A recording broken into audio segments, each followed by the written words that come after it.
So I'm only 2 years late. I was planning on being here in March 2020, but I'm so glad we could do this. And thank you so much for coming. It's really moving and wonderful to be back in rooms with people again after 2 years on Zoom. So we really do welcome your questions tonight. I have spent many happy hours with her work, but I know that your curiosities may eclipse my own. So please do, as you think of them, write some things down, pass them forward to Stesha, and I'll be sure to weave your questions in when I can. But we're going to open with a reading from Sea of Tranquility. Okay, so this is a book that moves through a pretty broad span of time. We start on Vancouver Island in 1912 and then jump forward through the centuries to a moon colony in the year 2400. And I'm going to read just for a couple of minutes from the far future section. No star burns forever. You can say it's the end of the world and mean it, but what gets lost in that kind of careless usage is that the world will eventually literally end. Not civilization, whatever that is, but the actual planet. Which is not to say that those smaller endings aren't annihilating. A year before I began my training at the Time Institute, I went to a dinner party at my friend Ephraim's place. He was just back from a vacation on Earth, and he had a story about going on a walk in a cemetery with his daughter, Mei Ying, who was 4 at the time. Ephraim was an arborist. He liked to go to old cemeteries to look at the trees. But then they found the grave of another 4-year-old girl, Ephraim told me, and he just wanted to leave after that. He was used to graveyards. He sought them out. He'd always said that he didn't find them depressing, just peaceful, but that one grave just got to him. He looked at it and was unbearably sad. Also, it was the worst kind of Earth summer day, impossibly humid, and he felt like he couldn't get enough air. The drone of the cicadas was oppressive. Sweat ran down his back.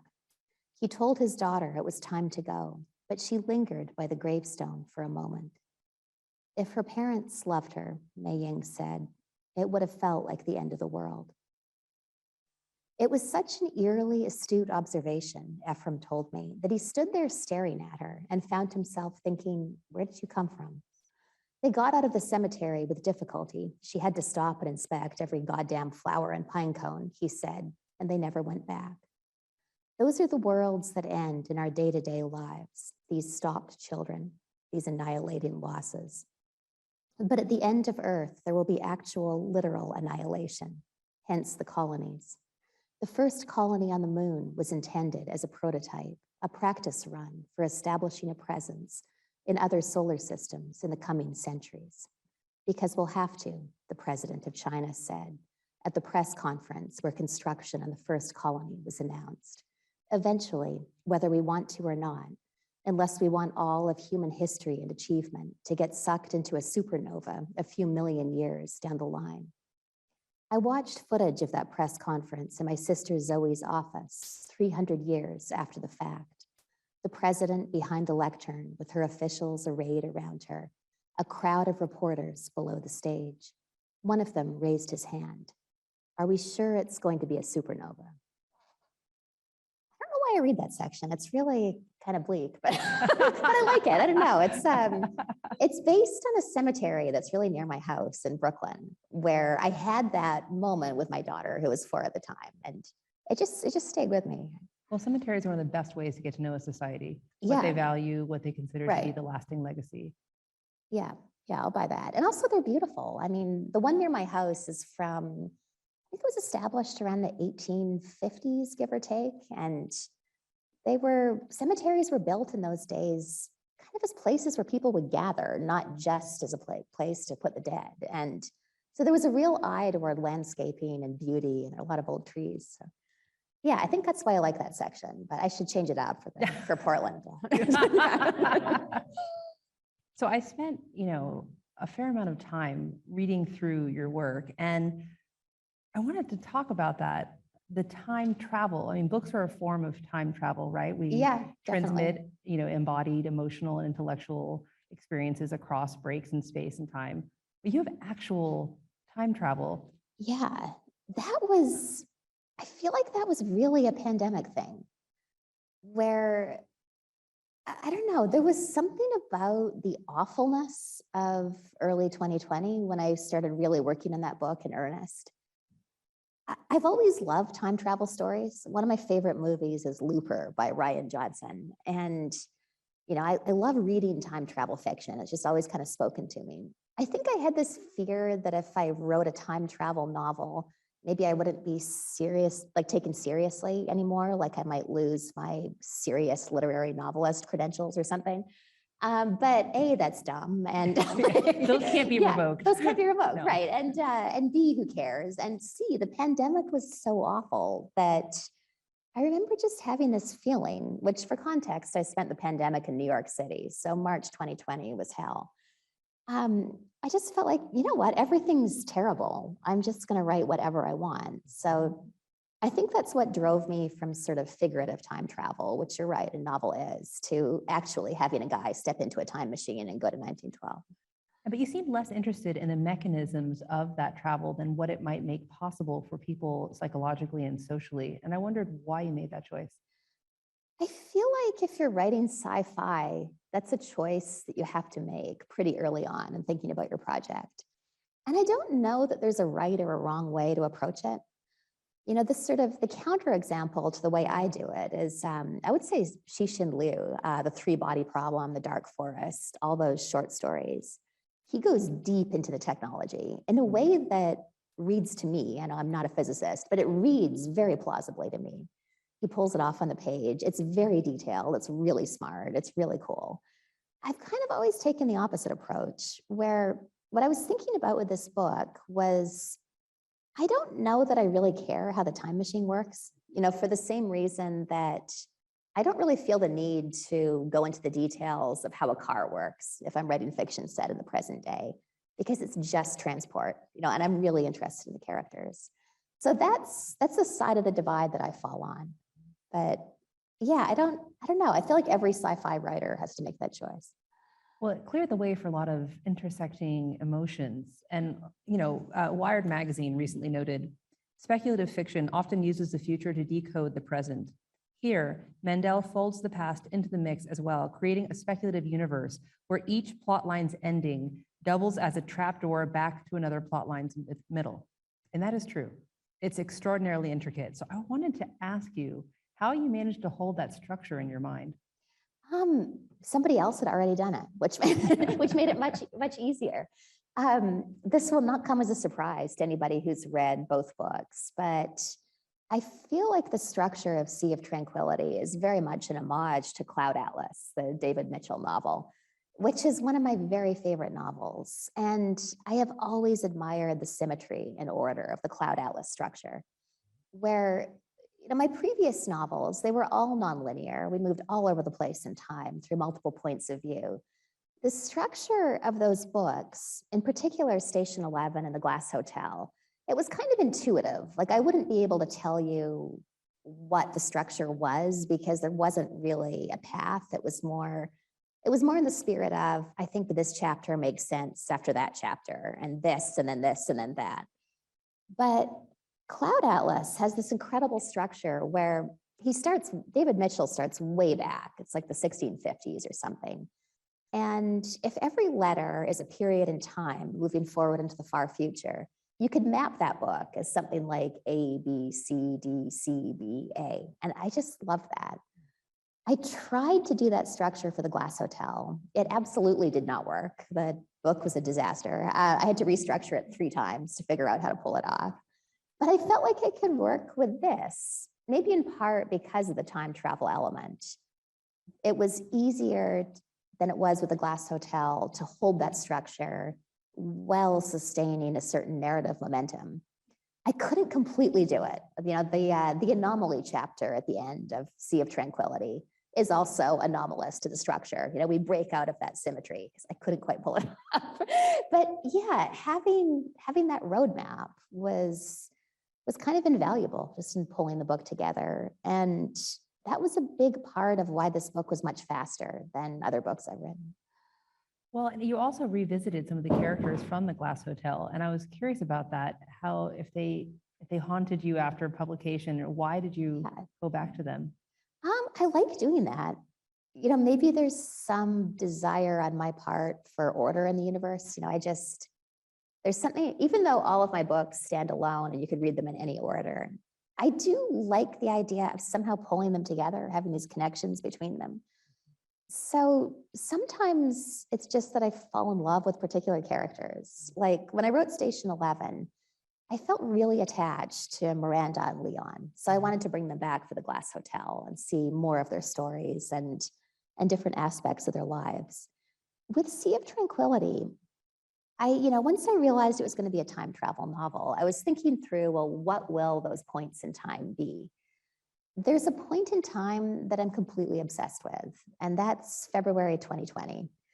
Specifically in New York City, but I would assume it was not very different here, where, I don't know, I cannot really account for how we behaved that month. Like, I look back at that and look, we're all smart people. Like, we can read newspapers and understand news reports, but it was like there was this kind of mass failure of imagination that fascinates me. We knew what was coming. We could see the story emerging of this horrible new virus in China and then Italy and then elsewhere. In New York City, we have 3 international airports. Like, obviously it was pouring into the city every single day and like increasing exponentially by the hour. And we were so breezy about it that month. It just is a kind of like deflective mechanism. We were like, oh yeah, that new virus is definitely here. And then we would drop our kids off at school, get into a crowded subway, go to choir practice in an unventilated basement, meet our friends for drinks at a bar, like do all these things that made no sense. And it was like, even though we knew intellectually what was coming, we didn't believe it would happen to us. And I'm fascinated by that time. So once I realized that I wanted to revisit that time, I also realized I have all these characters kind of waiting in the wings from the Glass Hotel, which I'd just written. And, they're very plausibly in New York City in 2020. So I'm just going to reel them in. And, I guess you could say there's a slight element of laziness and that it's definitely easier to bring in characters you've already created than create them from scratch. On the other hand, I really value velocity as a writer, which means that I never spend as much time with characters as I'd like to because it has to keep moving. I really want the book to move fast. So sometimes it's a pleasure to bring them back and just see more of their lives. So, with the Glass Hotel, I really liked that character, Morella, Vincent's best friend. We don't spend much time with her because there just isn't the time to hang out with secondary characters too much. But it was a pleasure to bring her back for Sea of Tranquility, just get more of her. I am still haunted by that scene from the Glass Hotel where she's at the bar sifting through the peanuts and the cruelty and the capacity for cruelty between past friends. Yeah, absolutely. So the charge does carry over from book to book. Right. And her longing perhaps for that opportunity that she had missed to connect. And just kind of the way memories change in retrospect, where, for anybody who hasn't read the book, in the Glass Hotel, there's a scene where Morella comes into the bar where her friend Vincent is the bartender, and Morella pretends not to know Vincent, kind of as revenge for something Vincent's husband did. But then as she revisits that moment, she's like, wait, maybe she really didn't know, and wishes she could go back and change it. Well, so, for those of us who wish we could go back and change certain activities from prior in the pandemic, I have a couple of quotes that I just love from the Sea of Tranquility. You wrote, "Pandemics don't approach like wars with the distant sound of artillery growing louder every day and flashes of bombs on the horizon. They arrive in retrospect, essentially. It's disorienting. The pandemic is far away, and then it's all around you with seemingly no intermediate step." But you talked about how in conceiving a post-technological world for Station 11, that the pandemic aspect was rather incidental, but that it taught you something, that there's no binary, right? There's no you're in or you're out of the pandemic. Yeah, that was something I got wrong. Yeah. Because like with Station 11, I did a ton of research into the history of pandemics. Even though I knew the Station 11 pandemic was never particularly plausible, but I still kind of wanted to know what I was taking liberties with as I wrote that. And I think that I had thought of being in a pandemic as a binary state, as in you're either in or you're out. But it's not. I mean, what was February 2020 and where are we now? This feeling of being half in, half out, it's getting better, except we're always one variant away from disaster. And it makes it really hard to do risk assessments, I would say. It does. I'm on a day-by-day basis here. I don't know about y'all. But there's this disturbance there, this unease from these changing contexts. Mhm. And so Station 11 was published in 2014, as most of you know. So 6 years later, right, you're caught in the middle of a pandemic Yeah. that people had accused you of predicting or perhaps enacting with your Yeah, imagination, yeah. which must have been Guys, it interesting. wasn't my fault. This is on the record, please. Yeah. But I was curious about what kind of how your animating questions changed in those 6 years or, almost decade between probably the beginning of the writing of Right. Station 11. You mean around like how I would write about pandemics? Yeah. Or, I'll have to think about that. I guess, well, you know what? Yeah, the Station 11 pandemic, it really was incidental. It could just as easily have been a nuclear war. The project was to write about a post-technological society. But to get to your post-technological world, you've got to end the world somehow. It's kind of, I realize I sound like a psychopath when I say that, but I just had to wipe out civilization really effectively, and a pandemic seemed like the way to go. So that was what I chose. I didn't mean to become the pandemic novelist, but here we are, my second pandemic book. I think part of Sea of Tranquility was just kind of leaning into that in a way where, there was that intervening book. I published The Glass Hotel, which came out March 2020. That was a really, really weird book to publish a novel. I know you had a book out at the same time. Yeah, and all anybody wanted to talk about was the pandemic, which I resisted for about a week. And then I realized we all need to talk about the pandemic. Yeah. It's not even like it was the elephant in the room. It's like it was the room. It was unavoidable.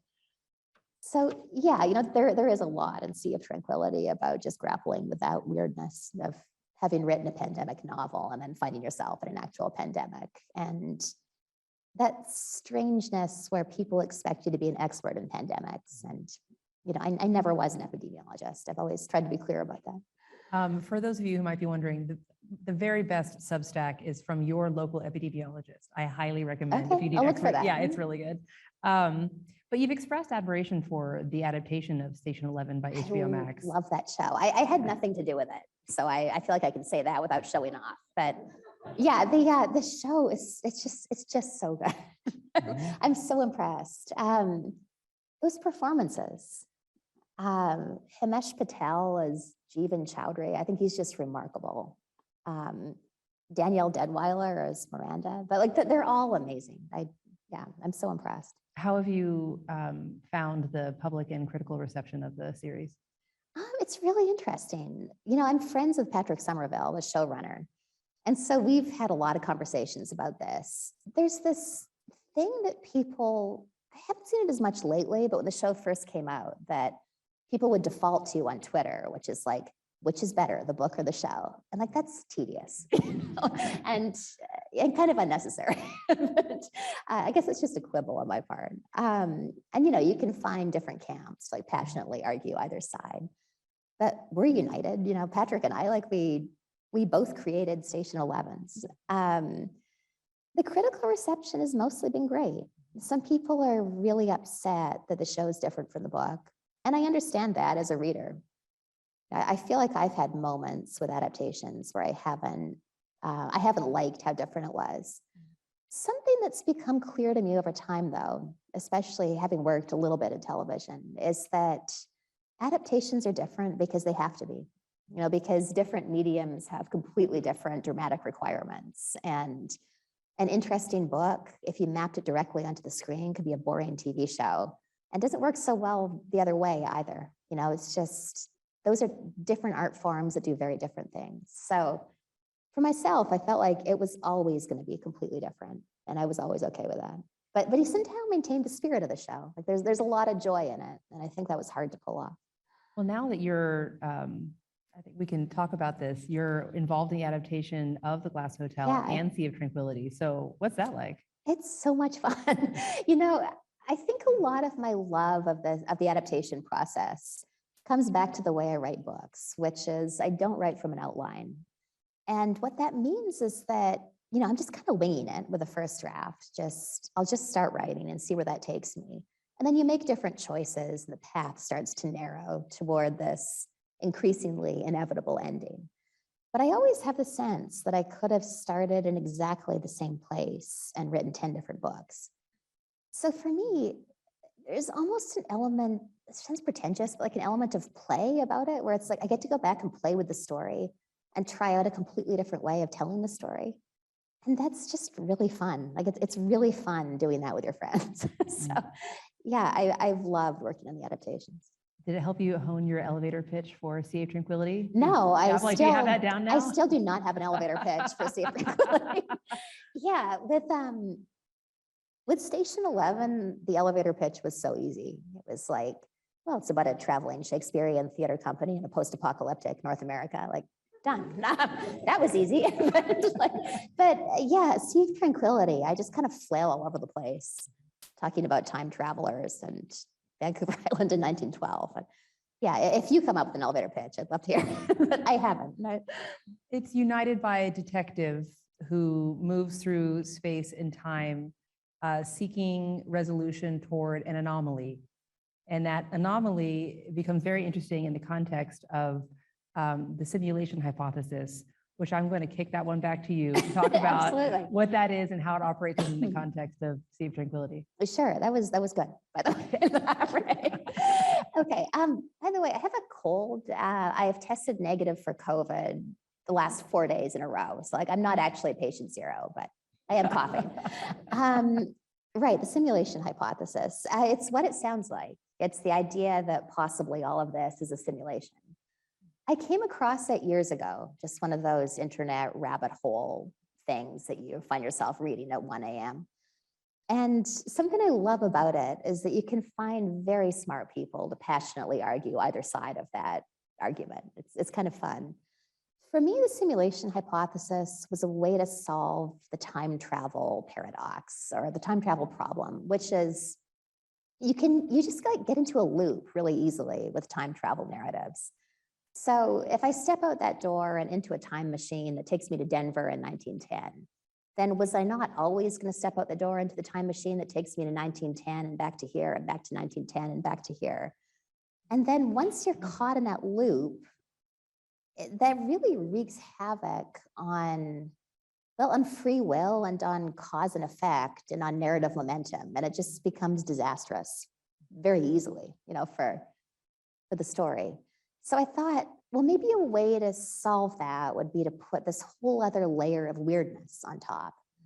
And so that's why in one of the 2401 sections in the far future, there's it was a character who's almost an avatar for the skeptical reader, or maybe even the skeptical writer in my case. And he has this speech to the effect of, we don't understand why time travel works as well as it does. We don't understand why it doesn't always create a loop or a paradox, or why human history isn't completely altered every time we go back. We're not sure how the timeline seems to repair itself. We think the fact that it works at all might be evidence that we're living in a simulation. So it was a way to solve that problem for myself, and also fun to write about. That moment was brilliant, come across in the text. Like, and for those of you who may not have encountered this concept before, it really does go back to the 4th century before Common Era. The Platonic cave flickerings. There's Zhuangzi, and this man dreams of a butterfly. But when he awakes, he's not sure if he may be a butterfly dreaming as a man. Oh, I love that. I hadn't heard that. And that's that loop, right? Right. But I heard you said something very curious the other day during one of your interviews about your refusal to resolve time loops as a way of ducking the constraints of artifice within a novel. And so I was really curious about how you find that flickering between artifice and then hewing to the plausible fictions. Yeah, it is always a tension, because of course there is a lot of artifice in a novel. I don't know about you, but my life does not feel like a well-plotted narrative arc. There's a degree of there's a degree of complications in there. So there is something inherently false or kind of artificial about the way novels are structured, with a climax and then resolution. And yeah, there is always a tension there for me because as a reader, it kind of bugs me when novels are like perfectly wrapped up because it feels too false. But if there isn't that overarching sense of a plot, that it's not false enough, it's boring and too much like real life. So yeah, that's something that I'm always grappling with, whether it's time travel or the question of whether Jeevan should ever meet up with the traveling symphony. It's like, it's always a thing that has to be dealt with in every book I write. Well, so we're getting some really great questions from the audience, and one of them is something that I also had a curiosity about. So there are these series of chapters in the Glass Hotel that counter life, right? And there's things that are happening in the counter life that are in the mind of the architect of this Ponzi scheme, and Jonathan Alcaides. So in Sea of Tranquility, his character recurs, but there appears to have been some alteration to which of the narratives is true. Right. And why, the reader wants to know. Because it was, that's a fair question. Thank you for asking. Because it was fun. It's really the actual honest answer. It was fun to think about, just this idea. Well, what if Sea of Tranquility takes place in the counterlife? So the Glass Hotel is a world where Alcaides is sentenced to, it's ridiculous, it's like 170 years in prison or something. But he has dreams of this parallel life, or maybe he fled to Dubai, which has no extradition treaty with the US. And then in Sea of Tranquility, it's the opposite. He actually does flee to Dubai. So yeah, it was just kind of fun to play with that idea. But in the TV adaptation, it's all the same world, because that would just get too crazy. Is it odd that I was glad for him? I found Yeah, myself questioning that, considering Right. the suicides that he Yeah. caused. Yeah. I was still somewhat gladdened by his escape. I find that flattering because it suggests that I did a half decent job with character development. You cared about him. So I think that it's great. Yeah, you're like, check her morality later. Great question from Karen. The subject of colonialism is prominently featured throughout the Sea of Tranquility in Canada, India, and the Moon. Can you talk about how you came to the decision to talk about colonialism? Did you know that you wanted to write about it when you started the novel, or did you come to it while you were writing? And was your decision affected by recent world events? My decision was not affected by recent world events, but my mom has done a lot of genealogical research, and something we've always known about the family is that one of my 29th great-grandfathers was William the Conqueror. And if you have somebody like that in your family tree, then you can just find everybody, because those are people whose lives are more likely to be recorded. So what I know about my family is that when they weren't invading England, they were going off to have horrible adventures in the Raj, or Canada or Australia.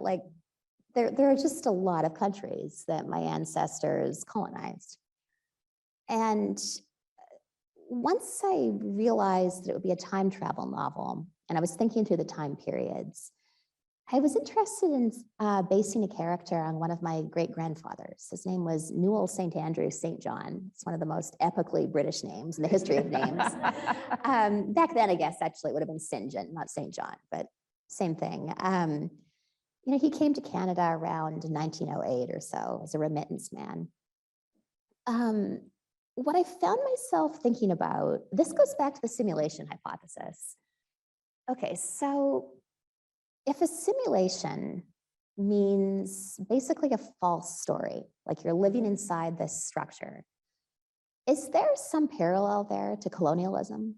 And what I mean by that is, it seems to me that part of the tragedy of colonialism has to do with false narratives.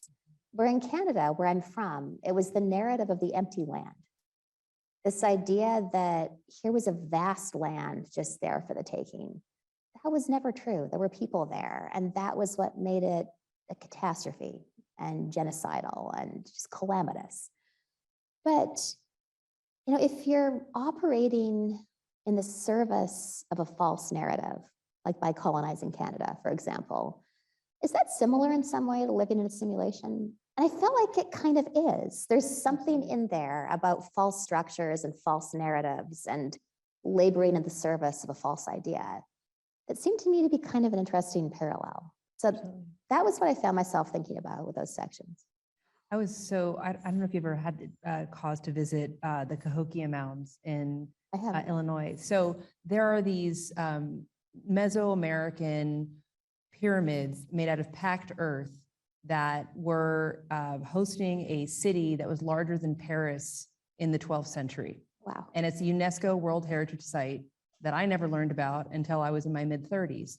There are people, their bones laid out on two fish made out of 16,000 pierced beads. Just incredible scale of building and society, completely countermands, the scattered bands theory Right. that we were taught. And that, as you say, the laboring under that false narrative, it does allow for such blindness and atrocities. It's one of the things, the gifts of literature, I think, is that you can kind of ask people to re-examine their Right. narratives. But to do that, sometimes you invoke the self, right? So one of our audience members here is asked, so I listened to a few interviews that you gave in 2020 very recently and noticed that in Sea of Tranquility, several quotes from Olive are things you've said nearly verbatim. What made you choose to put yourself so directly in the story? That was the starting point. So 2 or 3 months before the pandemic, I'd started just kind of playing around with these little autofiction segments, which autofiction, that's autobiographical fiction, which is to say fiction that's slightly more obviously based on the author's life than regular fiction, because you always put yourself into it when you're developing characters and thinking through conversations and storylines. And the reason for doing that was, I love the life that I live. Like, I think it's incredible to be able to do this work. At the same time, people have said such interesting things to me on tour.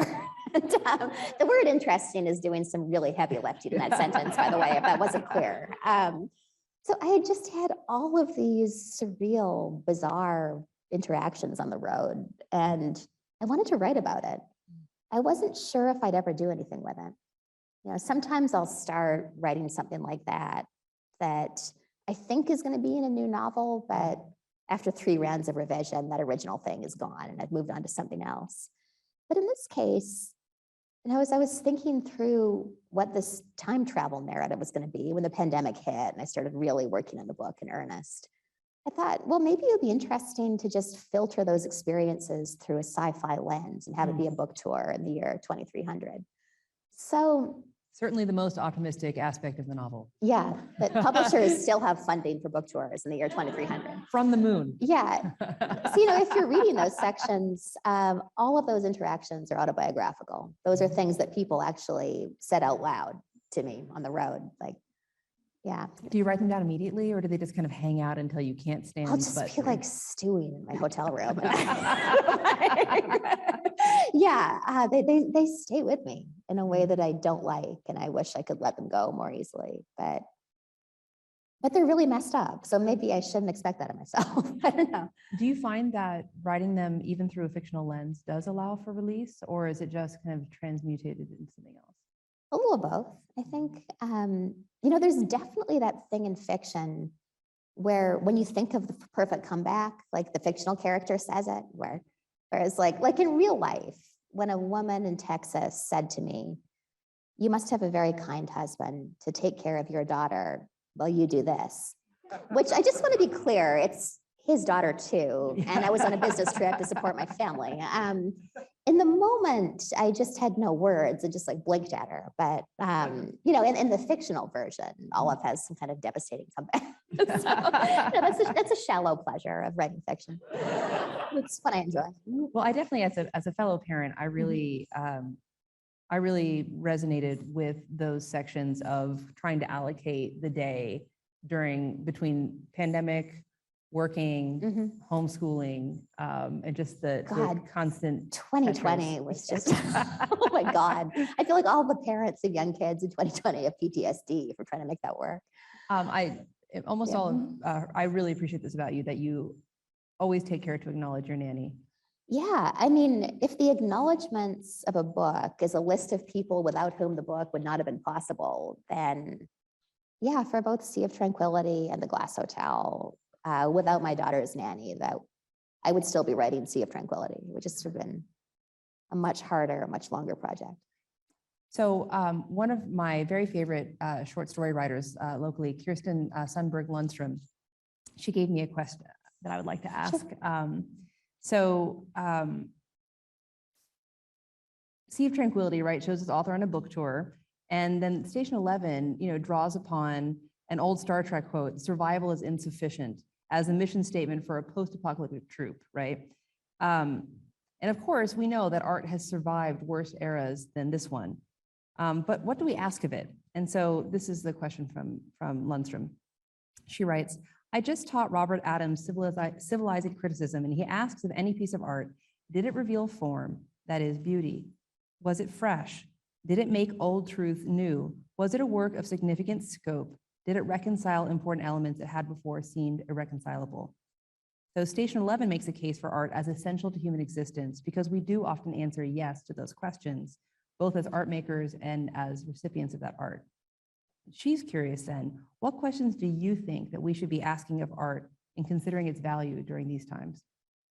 It's a great question. I feel like I need to think about it, but off the top of my head, I don't know if we should have a set criteria. Because, I was about to say these are hard times, but all times are hard times. Human suffering definitely doesn't stop when a pandemic does. Maybe for one person, something being beautiful is enough. Like that lifts you out of your day and gives you some feeling of grace, and like something in your soul that wasn't there before. Maybe for somebody else, the beauty is irrelevant and it has to say something really incisive and sharp about the world we live in. And for a third person, maybe it does bring two things together that they hadn't thought of before, and that connection is meaningful. It kind of makes me think of this line I like from the writer and critic Edmund Wilson, where he said, "No two people ever read the same book." And what he meant was that readers have a relationship with a book that's kind of specific to them. And it might be interesting to think of that in terms of other art forms too, where, yeah, like one person's criteria for what is meaningful and what moves them and what matters might be quite different from somebody else's. So I think I would hesitate to have a list like that, honestly. And I like the idea that to be transported on an individual basis, even if that joy is not being shared precisely among various individuals, Yeah. but that in itself, that quiet experience is a rebellion. Yeah, right, Yeah. right. I like that. One of the questions, speaking of different art forms, I read that you studied modern dance. Does that influence any of your writings? Maybe the passion of the Traveling Symphony? Oh, that's interesting. Yeah, it might. Yeah, with a Traveling Symphony, I really like writing about group dynamics. And there is something about the experience of having been in a couple of dance companies when I was much younger, where, just the group of talented and candidly somewhat neurotic people just sort of like clashing against each other. And the way, like, on the one hand, there's a profundity to feeling like you're dedicating yourself to your art and you're taking your art to the highest possible level. And on the other hand, you're like super irritated that that person next to you keeps clearing her throat. It's just like, yeah, just like the pettiness of people. Oh, yeah. And the way it clashes against, our sort of ideals as artists. I love writing about that. And I think that does come from having been in dance companies. Yeah, certainly you really dialed in on the ecosystem. Like hell as other people. You just gotta, you gotta embrace that. Carissa asks, in a lot of ways, Sea of Tranquility feels like a novel where no one has learned their lessons. The future is still full of misogyny. Humanity didn't learn enough from the COVID pandemic to prevent the novel's main pandemic. And even Gasperi doesn't really learn his lesson in a lot of ways. Do you feel that we as a civilization, like the characters in the book, are bound to keep repeating the same mistakes? Or is there more room for hope than that? Kind of both. I mean, I think of all the science fiction or speculative fiction that I've read, The book that probably stays with me the most vividly is A Canticle for Leibowitz, which is published in 1960 by Walter Miller.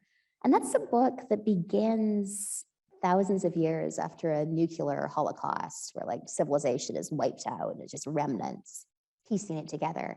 And then it jumps forward, and it's been a while, but I want to say like 1,000-year intervals until we're back at the brink of nuclear war. And it's just like, oh my God, these people learn nothing.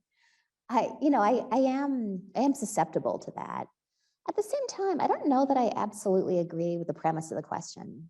When the main pandemic breaks out in the novel, it's a serious lockdown that people are adhering to, which, was certainly not the case here. So maybe people did learn their lesson, and maybe it would have been vastly worse, if they hadn't been doing that. Gasperi is a little bit hapless, though. I don't know why I'm drawn to writing well-intentioned but slightly incompetent people, but I am. They're kind of appealing characters. I do like a complete lack of discretion. Right. It's He's startling. He's terrible at his job. He is terrible at his job. Good intentions, but wow. So, we don't have that much time. So I'm sorry that I won't be able to get to all of your questions, which are excellent. But I think this is kind of a continuation of what we've just been talking about. I don't know if you've seen this, but Lori Feathers wrote this really beautiful analysis of your life's work in LitHub, Literary Hub, a great site. And she wrote that the choices that your characters make often bring them and their situations beyond the point of repair. So I wanted to know that when you examine our society today, what do you find most in need of repair? And are there aspects that you find are beyond reparation? What I'm afraid of is what happens after a country loses consensual reality. Where I look back to what politics were like not that long ago. Okay, by way of example, in Station 11, in a scene that I wrote around 2012 or so, all these flights are diverted. Characters get off their airplane in this airport. They all stand below a television monitor and they believe everything the newscaster is saying. That was plausible in 2020. It is absolutely not plausible now. And, I don't know what happens next once you get to a point in your politics where it's no longer about reasonable people disagreeing on policy. It's a matter of people fundamentally disagreeing on what is real. And that seems so dangerous to me. So yeah, that's something that I think about along those lines. I'm worried that that's beyond repair. And I hope it's not, but I don't know how you come back from that. Is that something that you're researching, or you're finding? It's just something I think about. You're tabulating it when you see it, you're observing it. I'm observing it. Yeah. And the way that people in different points of the political spectrum, it's something different than just disagreeing on what should happen next. It's disagreeing on what world they live in kind of a fundamental way. Remember when West Coast, East Coast seemed like a thing? And that's I know, not, it's not. But one of our audience members would like to know, why do you keep on coming back to the West Coast, and what is your connection to Vancouver Island? My entire family's there. It's a pretty strong connection. No, I grew up there, and my mother, my stepfather, and 3 of my 4 siblings live on Vancouver Island. So, yeah. Do you have a tour stop plan there? No, it's different in Canada with COVID. I think the Canadian tour is just going to be the fall festivals in Canada, which touring is so different there because the country is huge and there are so few people. So often the Canadian book tour will just be the major festivals like Toronto, Calgary, Vancouver. And I think that's what it'll look like. What's it like for them to be related to you in Canada? I mean, I don't know. You don't talk about it? Yeah, we don't. You're going to talk about it. It's a hard question to segue to. It's true. What's it like to be my mom? Yeah. So several of your books, Station 11, Glass Hotel, have themes of impermanence and how fleeting and flimsy the present moment always is. Sea of Tranquility plays with time, but in a different way. The present is fleeting, but also enduring through time travel. How did the strangeness of the pandemic make you think differently about how we experience time?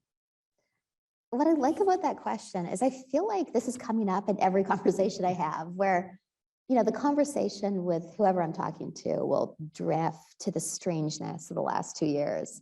And somebody will say something about the oddness of the passage of time. There was such stasis in the pandemic. And I don't know, in a weird way, it felt like it made time move faster. Where I was thinking about this month, where I've been on a book tour for the first time in years. And the month is going so slowly in such a wonderful way where, I'm doing about 3 cities a week, and I've been doing that the last 3 weeks or so. And I can't believe it's still April somehow. Like it feels like it's been months. And I mean that in a good way. It's just the more experiences you have, the longer and more interesting life feels. And it makes me think of something the poet Kay Ryan said to me once. We were at a festival together, and she had had some experience teaching poetry to women in prison. And there was this thing where a lot of women wouldn't take her class because they tried to make each day as similar as possible to the day before as a way to make time move faster. So there's something about that with the pandemic that I'm just kind of wrapping my head around. Like, it did feel like, as awful as that time was, like it moved in kind of an unnatural way that I can't quite articulate, where it feels weird to say it flew by because every day was so stressful. But it somehow did. That was somehow not a long 2 years for me. Something about the immediacy of parenting throughout. There was more joy there despite the fears. Yeah, there in my was. experience. So what do we have to do to get an official Station 11 graphic novel produced? Patrick and I are working on it. I don't know when it'll come out, but yeah, it's on the horizon. It's something we absolutely want to do. The situation is Patrick Somerville and his colleagues on the Station 11 show, they pretty much had to write the graphic novel to make the show work. But there are gaps in it. It's not a completely tied up narrative. And we might want to add things to it that sort of speak to the other adaptations that we're doing together. So yeah, it's going to happen at some point. We just don't know when. Fantastic. So as our final question from the audience, this is from Monica, a wonderful writer, Monica Sengel-Jones. Welcome. Hi. Your works are gifts. Thank you. Thank you so much. It's really nice. I love hearing writers talk about the craft and process of writing. Could you talk to us about your process? What tools do you use? What do you eat and drink? And where do you write? I've tried to train myself to write anywhere, like just to get more work done. My favorite place to write is my home office. I have a standing desk that I really like. Tools, pen, scrap paper, and Microsoft Word. Basically, I like to start off writing longhand, but I switch back and forth. So the first draft, I'll write, 5 pages on pen and paper, and then I'm editing it as I type it into Word. I don't have an outline. I just kind of wing it. I'll write a scene and see what happens. It develops into something longer, and I'll try to figure out what it is. I kind of write the same way the book reads, in a way where, I'm jumping all over the place while I'm writing. So I'll write a couple of chapters from one character's perspective, have no idea what I'm doing next, but it's fine. I can just go write something from another point in the book and then figure out how it fits together later. As you might imagine, that makes for an incredibly messy first draft. So for me, it usually takes, Sea of Tranquility was faster because I had the structure, because it's a short book, but usually it takes me about a year to write a first draft. And I don't see that as the novel. I see that as the raw material in which I'll find the novel. So for me, anything that's good, like slightly coherent or stylish or whatever, all comes about through just round after round after round of revision. So for me, a big part, the most important part of writing a novel is revising that raw material. It gives me hope. So I'd like to close by sharing a passage from the book, which I was very struck by, in which the author, Olive Llewellyn, is discussing post-apocalyptic fiction, and in so doing introduces a way of thinking, which I think I would like for everyone to be considering. And I know that you do too, because you wrote it. So here we go. In her soliloquy, you wrote, "As a species, we have a desire to believe that we're living at the climax of the story. It's a kind of narcissism. We want to believe that we're uniquely important, that we're living at the end of history, that now, after all of these millennia of false alarms, now is finally the worst that has ever been, that we have finally reached the end of the world. But all this raises an interesting question. What if it always is the end of the world? Because we might reasonably think of the end of the world as a continuous and never-ending process. I was so struck by that. Thank you. That was my Station 11 lecture. I gave it to all of you. Yeah, you know? I delivered it for years. I refined it. And then it was like, when the pandemic hit, I was like, I don't want to give lectures about pandemics ever again. So write in the book. But it was good material. So I was like, I'm going to give it to her. It was excellent. Thank you. And, you know, if it is, you know, world-ending time, I'm glad I got to meet you tonight. This was so fun. It was. I'm so grateful that you're here. And I want to thank Seattle Public Library and Elliott Bay Book Company for hosting this conversation. We'll be giving this back to Stesha to acknowledge the people who make these conversations possible. So thank you for coming. Thank you so much.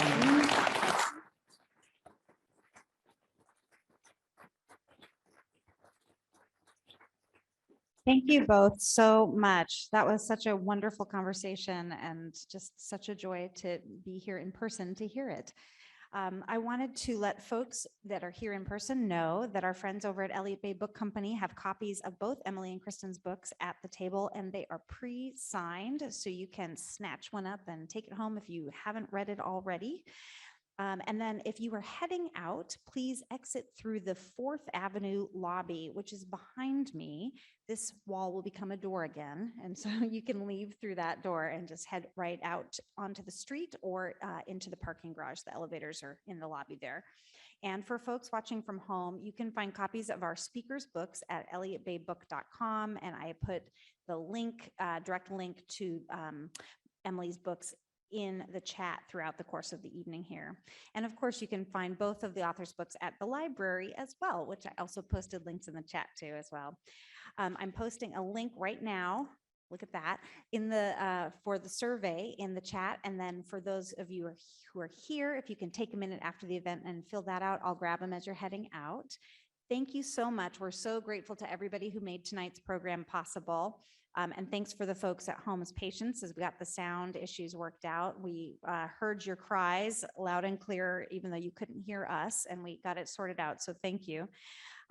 We are so grateful to our program partners, Elliott Bay Book Company, and thanks to our sponsors, the Gary and Connie Kunis Foundation, the Seattle Times, and the Seattle Public Library Foundation. And of course, thanks to all of you for joining us tonight. We'll see you next time. Good night, everybody.